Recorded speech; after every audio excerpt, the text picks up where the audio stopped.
Have you ever felt that asking for that big promotion is just a little too much? Or that you aren't quite qualified enough to go for that job that you really want? Or that by speaking up, you might be making a huge mistake? These feelings aren't uncommon in women, even successful women leaders, because sometimes things just feel too risky. But the question is, are they really?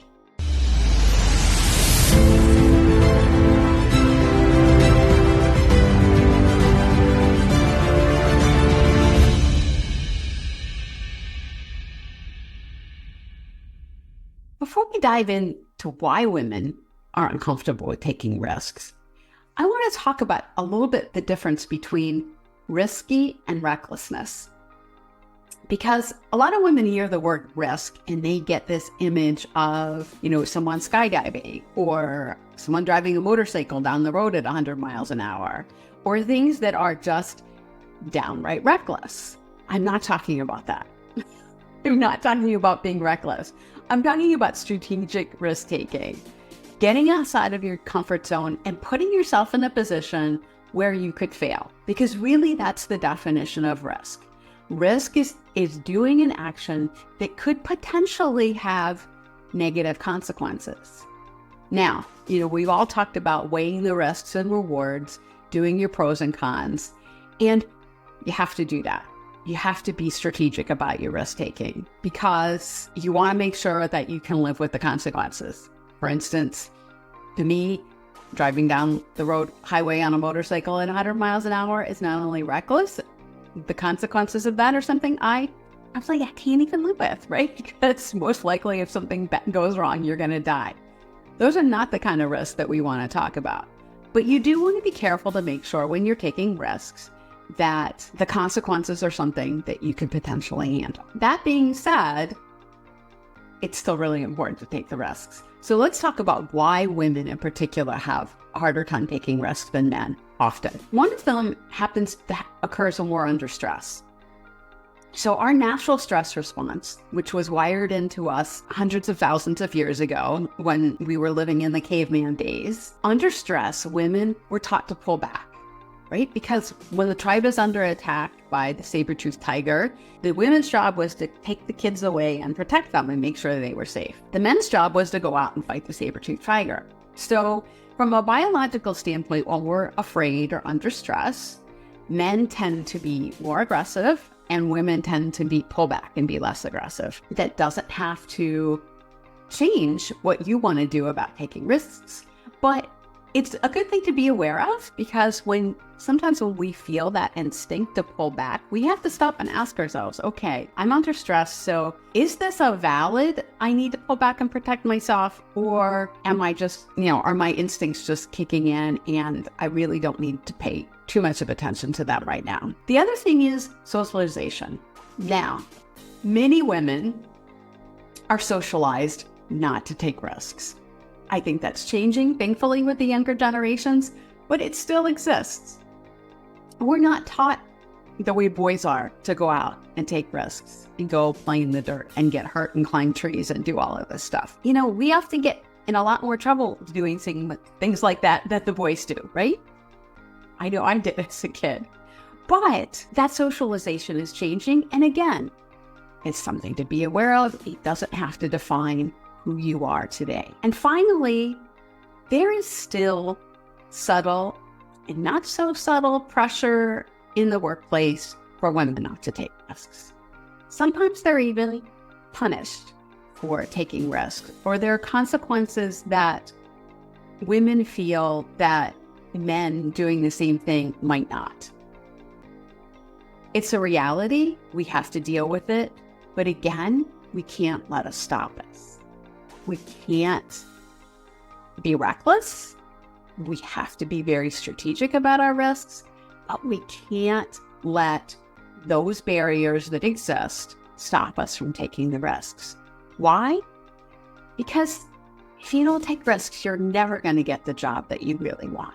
You're never going to make the kind of impact that you are really capable of making and you want to make. And you're more likely than not going to fulfill all your dreams because chasing your dreams means taking risks. So let me tell you a little bit about my risk taking, because I've had some interesting experiences with it. First of all, I was raised with all of those things about not taking risks. In fact, a very risk-averse family in many ways. But when I was in my 30s, I became an aerobatic pilot. Yes, that means I turned airplanes upside down. Trust me, my parents were pretty horrified, particularly my father. But, it wasn't exactly something my parents wanted their daughter to be doing. Now, I have since come to the conclusion that aerobatic piloting is a little bit more on the reckless side than I care to pursue. So I gave that up a while ago.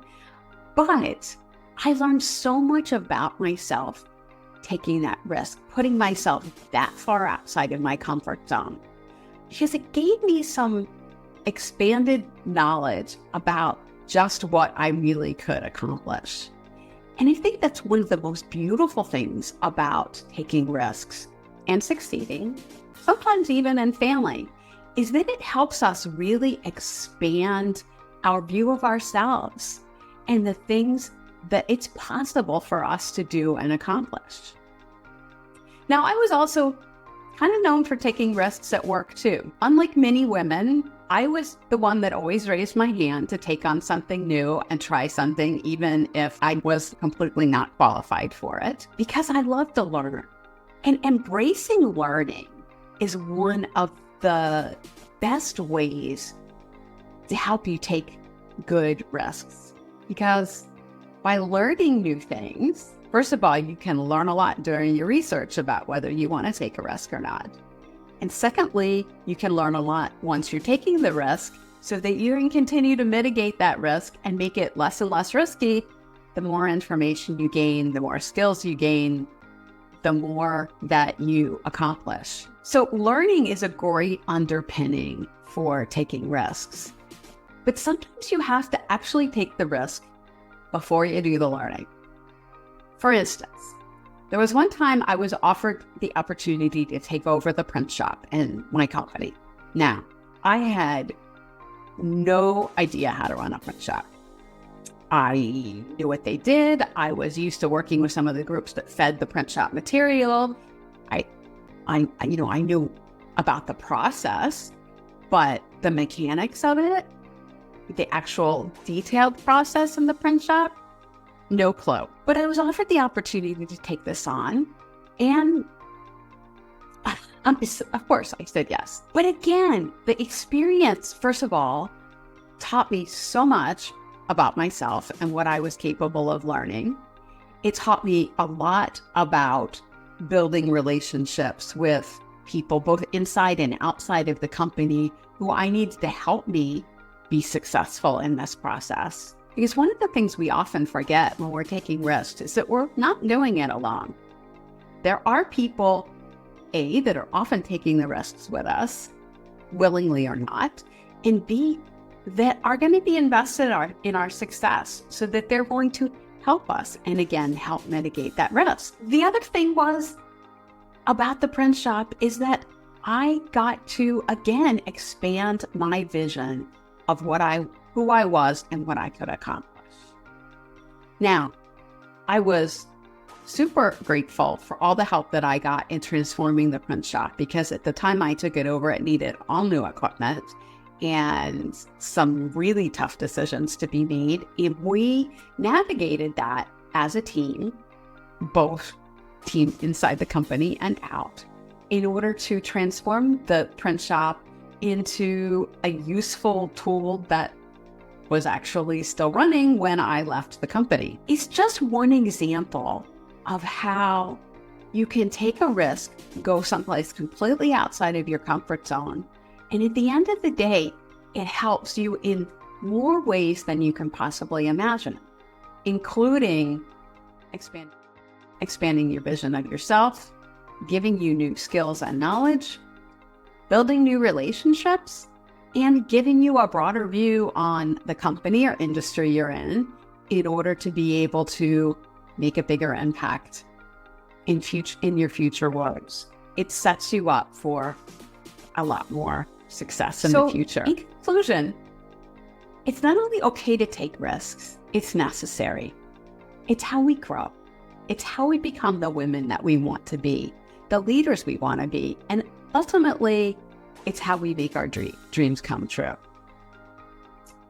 But before I close, I want to give you one tip about risk-taking.